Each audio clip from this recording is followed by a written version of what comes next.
faire, que les technologies vont pouvoir développer la pensée réflexive. Un outil comme Moodle va faire une révolution où l'usage il va améliorer le présentiel. Je crois que ça ne va pas de soi. Vous avez tout à l'heure marqué le fait que ça revient à la politique qui va se mettre en place, ça revient aussi aux formateurs qui vont mettre en place les activités. C'est pas l'outil, c'est pas Moodle, c'est pas l'outil. Parce qu'on peut très bien faire un bon travail à faire une disquette ou un CD, donc c'est pas l'outil en soi qui va échanger ou faire la révolution dans le domaine, c'est surtout le contenu, la manière de penser. Et là, c'est justement votre travail, le Learning Management System, ça doit être mis en valeur que le Moodle, que d'autres outils. Oui, oui, c'est ça. L'outil est là. L'outil, c'est un outil. Voilà, ça reste un outil. C'est tout ce qui est derrière, le contenu, le travail, l'activité mise en ligne. C'est ça qui va permettre d'encourager la pensée réflexive. Pas tous les enseignants ils ont maintenant le PowerPoint et qui l'utilisent justement à de bonnes fins. Parce que tout le monde le dit, mais c'est pas moi, je voudrais remercier pour ta présentation, mais je voudrais comme dire que c'est pas l'outil. Parce que nous avons l'expérience à Paris, nous avons effectué l'enseignement à distance, nous avons constaté depuis certains temps que pratiquement la moitié des étudiants abandonnent le cours. Oui, ça c'est 50%. Pourquoi? Parce que finalement, nous avons constaté que nous avons fait des enquêtes, en fait, on n'a pas un bon système de tutorat. C'est ça qui m'a étonné en fait avec ton discours, tu ne parles pas. Elle a parlé quelque chose d'intéressant. Il y a le tutorat avec le learning management. Oui, mais le tutorat, c'est très important. Elle a parlé aussi de quelque chose de très intéressant, faire des enquêtes sur l'usage. Et ça, c'est important. C'est l'enquête, après, pour ça, je dis qu'il y a l'expérience, en fait, par exemple, ici, en France, même ailleurs, en fait, concernant le tutoring. Si on n'a pas un système de tutoring, ça ne marche pas nécessairement à distance. Quel que soit l'outil. Vous parlez le Moodle, moi je veux parler le Joomla, je veux parler Collage, je veux parler l'outil, etc. Et là, c'est un vrai problème. Par contre, je reviens au problème au sud. L'enseignement à distance n'est pas reconnu. C'est-à-dire, quand vous avez un diplôme au Maroc, tu dis, je fais un diplôme à distance au Maroc, n'est pas reconnu. C'est un vrai problème dans le pays du Sud. Alors, oui, c'est pas dans tous les pays du Sud, parce qu'en Afrique australe, c'est pas le cas du tout. Par exemple, dans le Maroc, je crois, par exemple, le Maroc, maintenant la deuxième, ça commence à accepter, au Liban, il n'est pas reconnu, au Jourdain, il n'est pas reconnu, par exemple, en Palestine, il n'est pas reconnu. Vous voyez, donc il n'y a pas que le problème de la musique, il y a aussi, comme je t'ai parlé, il y a un problème de tutoring, il y a un problème de reconnaissance des diplômes. Et ça aussi, tout à fait. Je me disais, c'est bon. Mais ce qui fait très bien, c'est le fait de dire pourquoi ne pas penser à une vision d'amélioration du présentiel, ce que vous avez dit. C'est-à-dire, c'est pas de faire entièrement à distance pour une culture qui vient de s'initier sur cette innovation, mais de commencer à enrichir le présentiel, à l'enrichir pour des raisons. Si vous voulez, actuellement, en France, nous avons deux logiques. Nous avons deux logiques. Nous avons la première logique qui dit on fait tout à distance. Là, il y a certaines universités qui font ça. Je pense que c'est un bon retard, je ne sais pas. Et puis il y a d'autres qui disent on fait semi-présentiel. C'est à distance, semi-présentiel. Peut-être que nous avons avec à Paris.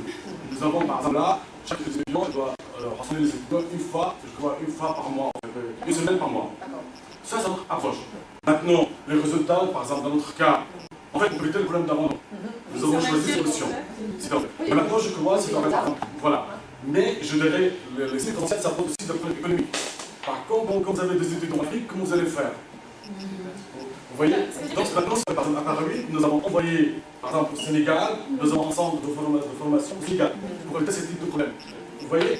C'est pas si simple, les choses. Le semi-présentiel va être aussi réglé par les technologies, par les conférences, par les séances regroupées.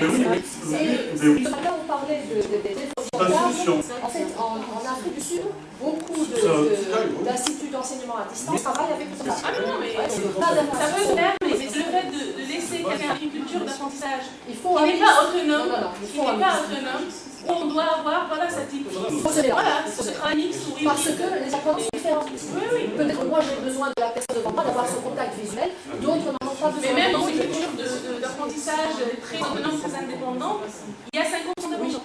Donc après, ça revient, il n'y a pas des enquêtes jusqu'à maintenant qui ont montré cette stabilité. Mais nous avons fait des enquêtes à Paris. Par exemple, là, à Paris, je pense qu'on est très avancés dans ce domaine-là, parce que nous avons étudié depuis pratiquement 20 ans, je pense qu'on était parmi les premiers à travailler sur ça. Donc, nous avons obtenu certaines options, je ne dirais pas c'est le meilleur, mais je dirais c'est de nous adapter par rapport à nous. Oui, je vais vous dire, Et c'est quoi ça du Sud? L'université de University of South Africa, qui est une des grandes universités en Afrique australe, elle existe et elle fait de l'enseignement à distance uniquement. Elle existe depuis 1976. Donc elle a beaucoup d'expérience. J'avais juste une question sur la partie solide par rapport aux étudiants. Qu'est-ce qu'ils ont à disposition chez eux? Comment ils se connectent? Comment c'est réparti dans le pays? Oui. En ce moment, on a des centres des classes des organismes avec Internet sur le campus et dans plusieurs centres. Mais en fait, le gouvernement a mis en place, mais ce n'est pas encore fait. Donc, on a des centres régionaux, 50 centres régionaux, où il y aura des ordinateurs avec l'Internet accessible à tout le monde.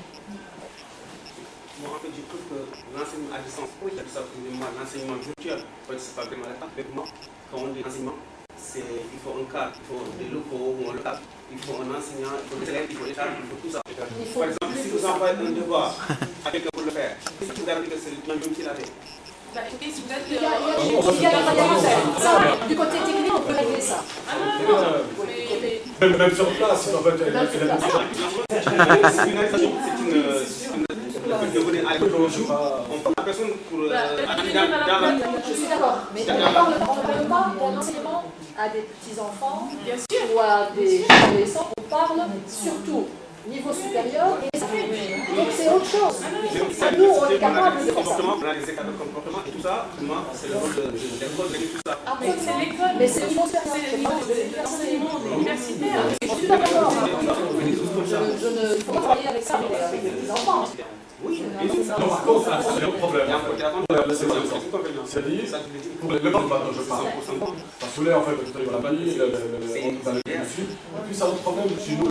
C'est comment on peut utiliser le temps passé d'un prof. Là, c'est un vrai problème. Là, par exemple, moi, dans mon cas, je ne sais pas comment je dois signer. C'est quoi je dois signer. Un prof qui me dit, c'est à distance, je fais 150 heures, mais le prof, elle fait 200. Parce que je reçois des mails tournants en permanence. Ah, je calcule bien, je ne calcule pas. Vous voyez, c'est pas assez simple. Vous savez, par exemple. Oui, je suis d'accord, mais dans un système de gestion d'apprentissage, on peut comptabiliser parce qu'on peut, chaque fois qu'on est en ligne, on peut répondre aux mails, on peut gérer le temps. Donc on peut comptabiliser à la fin du mois.